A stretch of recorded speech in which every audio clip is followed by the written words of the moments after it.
We want to build the #1 international baseball league. Oh, what a catch! What a catch, baby! Like I said, I feel blessed. The pitcher grabbed by Schlitter goes for the force of the plate. Ground ball, double play, game over. Wow! This is a money ball, gentlemen, and this. Money ball!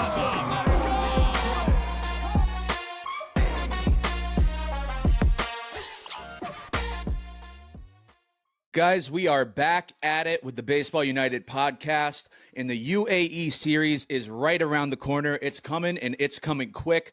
Do me a favor, if you plan on being at the UAE Series, head over to Platinumlist right now. Get your tickets. You can get infield box tickets. If you're looking for a little bit more of an elevated experience, you can check out our Diamond Club right behind home plate with complimentary food and soft drinks. I'm so pumped today to be joined by Brian Schlitter, a pitcher for the Arabia Wolves. Brian, thanks so much for taking the time, bro. It's great to see you. How you doing? Good, absolutely. Thanks for having me. Of course, man. Pumped to talk to you, pumped to hear all about your journey, and pumped to get your thoughts on the upcoming UAE series. So, Brian, we'll take it from the top. You were drafted not once, but twice, actually. Once in 2005 by the Angels, again in 2007 by the Phillies. So you get drafted by the Phillies. What was your transition into professional baseball like, kind of like that introduction into pro ball? So right out of college, getting drafted, got home real quick, had a couple of days to pack before they were like, "We need you down in Clearwater," and it was a dream come true, and it really didn't give me time to like appreciate it at the moment. I was so like, got to do this, got to do that, head down there, and then I get there and there's guys everywhere, and it was just like eye-opening. It was like, can't believe I'm here. This is finally happening. It's everything that I've worked for. Brian, I'm curious, when you get to that point as a professional player, like your introduction into pro ball, like we said, is there any part of you that kind of is like almost satisfied with just being a professional? I mean, yeah, that's like step one is like get there. Right. Step two is do well enough, keep moving up, and then it's like the ultimate goal for everybody, make it to the big leagues. Yep. And that doesn't happen for everyone. And even less amount of people that get drafted make it to the big leagues. And it's, you get there and then it's like, all right, stay here. Exactly. So, Brian, like we said, you were drafted in 05, then again in 07. Your decision to not sign with the Angels, was that due in part to a development thing? What was the situation going on there? That was, I believe, the last year of the draft and follow. And so they had your rights essentially. And me, I was a freshman in college, got drafted by the Angels, and then I was like, I asked the scout, I was like, all right, well, what's next? When do I go? When Hmm. do I report? And they're like, all right, well, it's just draft and follow. We own your rights for next year. I was like, oh, okay. Hmm. Yeah, I had no idea. So then you went back to school, Yeah, got yeah. drafted again by the Phillies. So I know you're from Illinois. Did you grow up a Cubs fan, a White Sox fan? Where do you fall? Cubs. Cubs? Okay. Yes. So in Yes. 2008, you were traded to the Cubs. What was that like to be traded to your hometown team? I'm sure you were fired up. It was crazy. Uh, I got called into my manager's office. I was in Clearwater in High A, and we're getting ready to go on a road trip. He calls me in, and I had been doing well. I don't know, well enough to get moved up, but gullible me, I was like, yeah, I'm getting moved up. He Yep. calls me in, he's like, hey, pack your bags. I was like, oh, here it comes. He's like, so you got traded. I was like, what? And I was like, okay, to who? He's like, the Cubs. I was like, all right. Hmm. And I got sent. I was in Clearwater, like I said, and the Cubs high A was in Daytona. So it was only a quick little short flight to Daytona. We were in last place in Clearwater, and I went to first place. Hmm. And I was just it was crazy. It Right. was like the team I grew up watching, rooting Every for. kid's dream. Every kid's Yes, dream. yes. Every little kid that goes to a big league game, it's like I'm gonna play for them one day. Exactly. And so that brings me to my next point. A couple years later, 2010, you get called up to your hometown team in the big leagues. Pull back the curtain a little bit, bring Yeah. me back. What was that day like for you? What do you remember? So my manager in Iowa was Ryne Sandberg. Okay, Hall of So Famer. yes, he I grew up watching him. So it was like another thing that was crazy. He was my manager. Right. He calls me in and he's like, "You like hot dogs?" I was like, "Uh, sure, like, I guess." He goes, "Well," he's like, "They have cameras at Wrigley." I was like, "All right." I was like, I had no idea where this was going. He's like, "Just don't make sure you don't get caught on camera eating hot dogs at Wrigley." I was like, "Well, why would I be there?" It's like, Right. "You're getting called up." I was like, "All right." All right. It's like, yeah, that was a weird way to tell me I was getting called up, but it's something that I remember to this day, that Of whole course. conversation. What was it like playing for such a prestigious baseball player? How was Ryne Sandberg as a manager? Because a lot of times, Brian, as you know, the Hall of Famers, those kind of guys, sometimes they have a tough time actually teaching the game. Yeah. That's not the case with everybody, but I will say he was more of a hands-off approach to interesting. managing.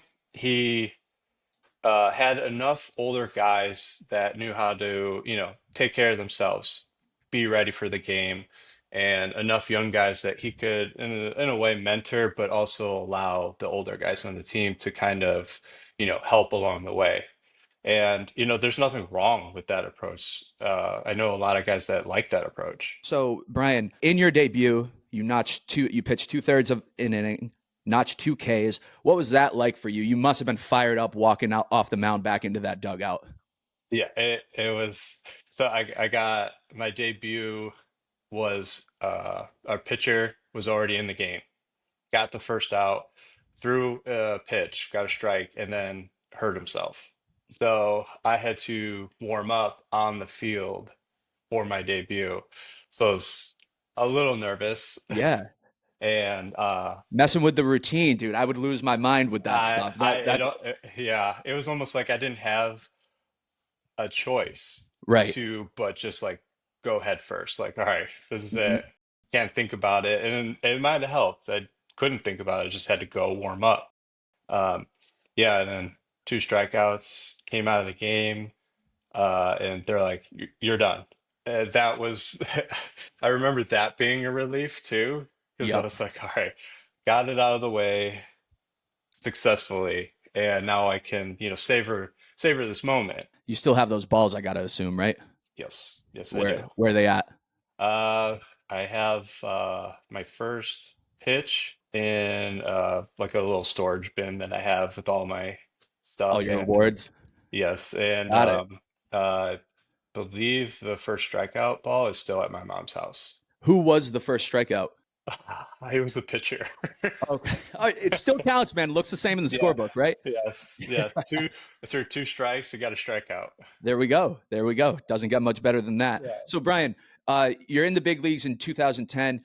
It's not till 4 years later that you return to the big leagues. So, bring me into your mindset during those 4 years when you're bouncing around the minor leagues. Yeah, it was, I mean, like I said before, it's a goal to get to the big leagues and then a whole other thing to stay there. And some guys will say that's just as hard. I ended up having Tommy John the following year, so I was out the whole year. And then it was just like trying to get myself back. Hmm. And that was, I will say, almost as hard as the previous time of just getting there because now it's in the back of my head that, like, all right, I have to get back there.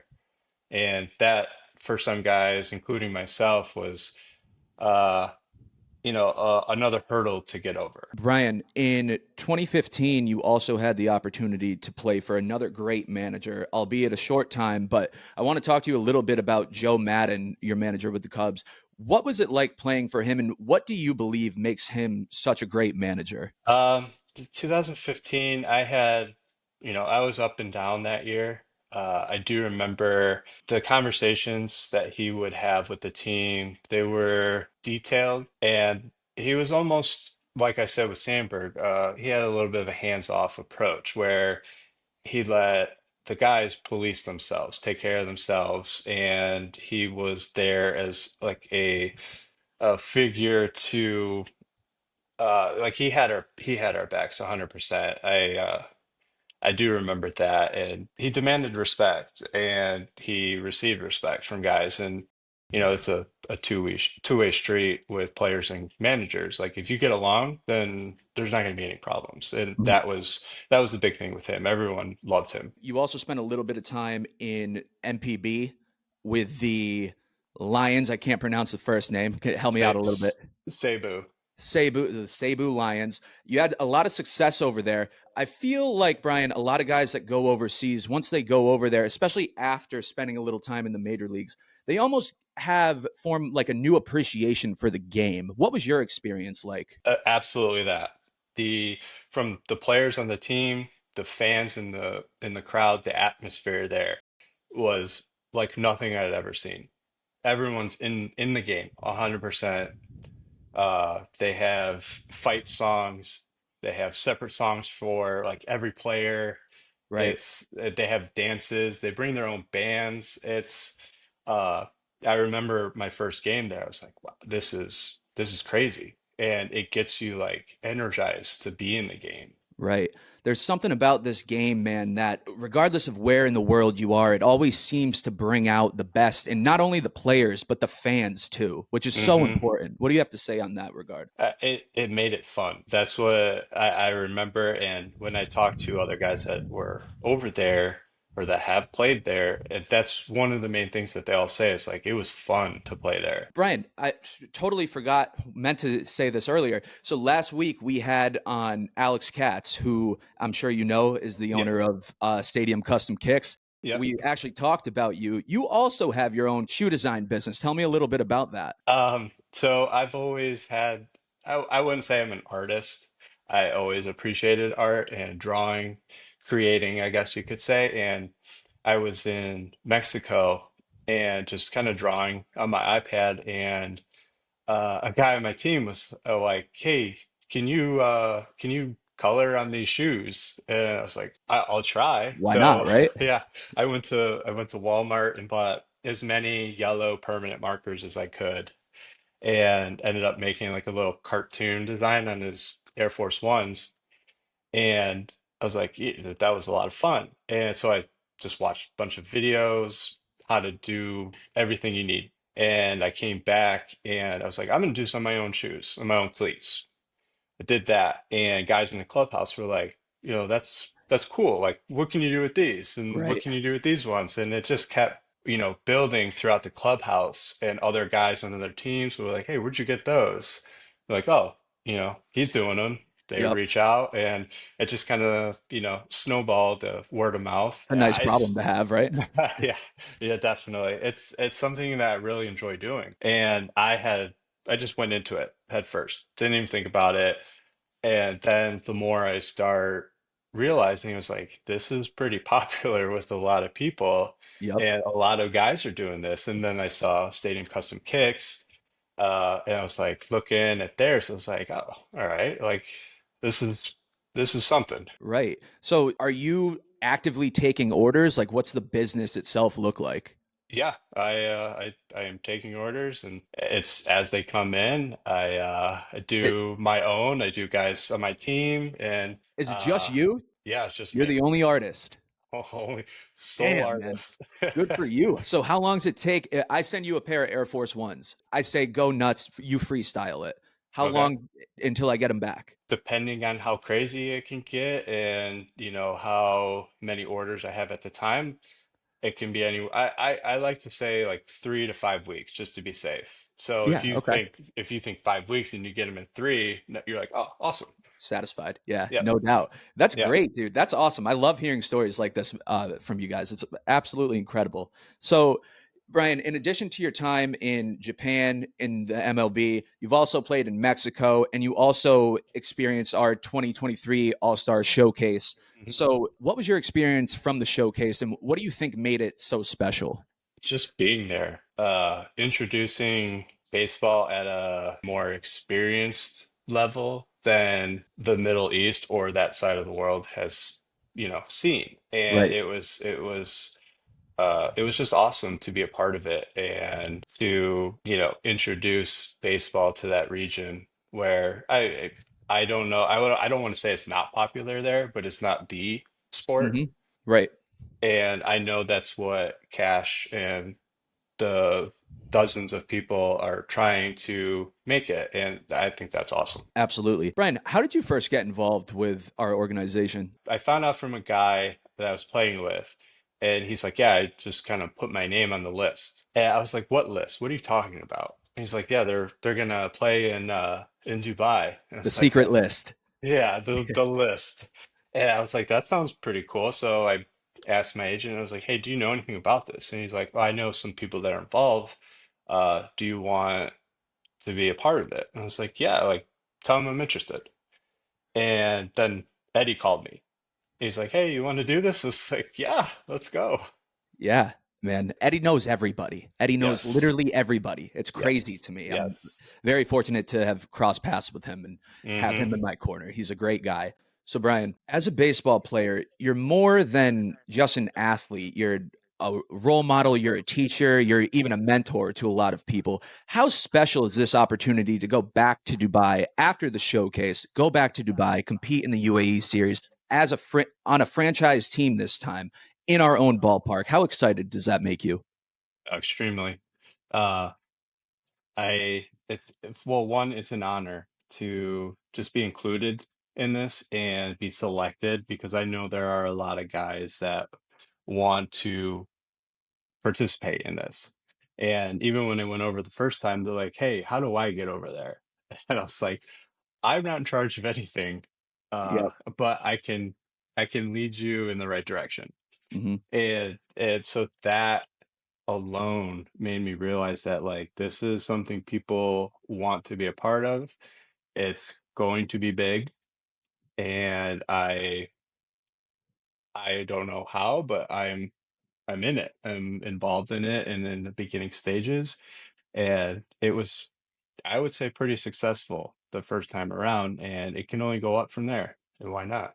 Agreed. Brian, I'm curious, what aspects of our organization, of our league, make you believe that we're going to continue on this trajectory? Cash and John and Eddie, everyone involved, they're determined.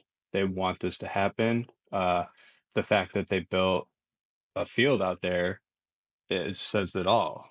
And I know they want to grow it. They're working and they haven't stopped since we were last there. They had the UAE showcase like tournament out Yep. there, The Arab and Classic. Yep. yes, they're classic, and they're they're growing it.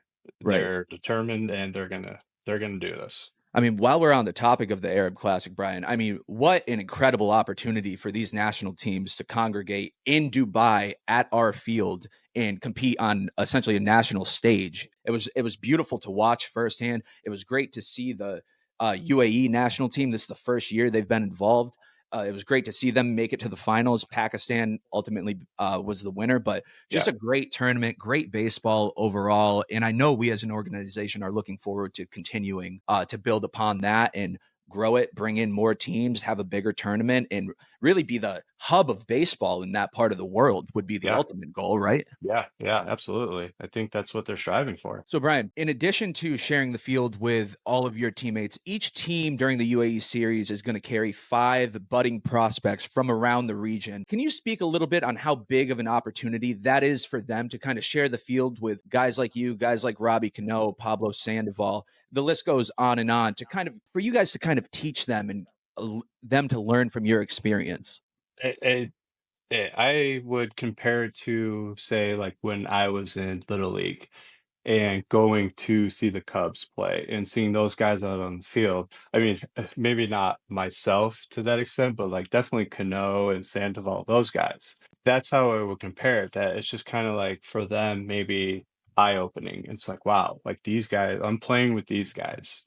Right. And the opportunity that it opens up for them is outstanding. I'm so excited for you to get over there, man, see the ballpark. I'm really just fired up for our fans to get back in the ballpark, finally get back and see you guys play some baseball over there. Because I know a lot of you guys made some great connections during the showcase with a lot of fans. I'm sure you guys have kept in touch on social media, whatever it is, but fired up for all you guys to experience that, and for us as an organization to give the fans that classic ballpark experience, that baseball atmosphere and everything that encompasses it. How pumped are you to experience that? Oh, extremely. One, just playing the game, being in that region, showcasing what baseball can be in the Middle East, and what they want it to be, and all around just, putting on a good show. Brian, what would be your message to the fans who are anxiously awaiting for you to get over there in the next couple weeks and finally play some baseball? I would just say, come out and watch us. We're going to certainly do our best to put a good show on the field, competitive game, something that they will remember and talk about in the future. As you mentioned before, growing up, going to Wrigley Field, can you bring me back to a certain maybe core memory you have of going to the ballpark, maybe meeting a player that kind of stuck with you throughout all your years in baseball? I do remember I was a little kid playing Little League, and we had, we would bring out the team to a game, and we got the opportunity to go on the field and take like a team picture, and there were two players that like kind of snuck into the background with us, and I don't recall who they were. I don't know where that picture is. I just remember that, and like turning around after the picture was taken, I was like, who are these guys? Starstruck, right? Yeah, they look like giants. What a full circle moment it is, Brian, for someone like you to now go across the world to Dubai and essentially be that person, be that memory, be that reason someone falls in love with the game. That has to be such a special and meaningful feeling to you. Oh, there's no feeling in the world like that. So before we wrap up here, right before we hopped on here to record this, I got a text from Eddie Diaz, our VP of baseball operations, and he said that you texted him and told him that we could pick whatever song we wanted for you to warm up to. So that being said, I've chosen 3 songs. I'll play a snippet of each one for you, and we're going to pick it live here on the podcast. All right. Okay. So the first one, I'll just play it. Night is a wire, steaming in the subway, earth is a fire. Not loving that one? No, it's a great song. I want to hear all 3. Yeah, gotcha. So that was Hungry Like the Wolf by Duran Duran. Yeah. Now, all right. I know you're a Chicago guy. This band is, well, they're from Wisconsin, but I know they're big in Chicago too.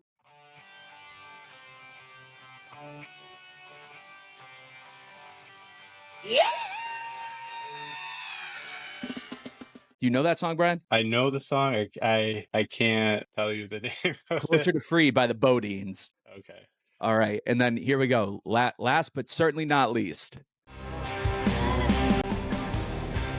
I keep chasing that same old devil down the same old dead-end highway. Ain't No Love in Oklahoma by Luke Combs. So of those 3, Brian, which one do you see yourself warming up to? Probably Duran Duran. Duran Duran. All right, Yeah. There we have it. Locked and loaded, Duran Duran, Hungry Like the Wolf. Brian Schlitter, thank you so much for joining me today, bro. Best of luck in the UAE Series. Looking forward to meeting you and watching you compete. Yeah, thank you for having me.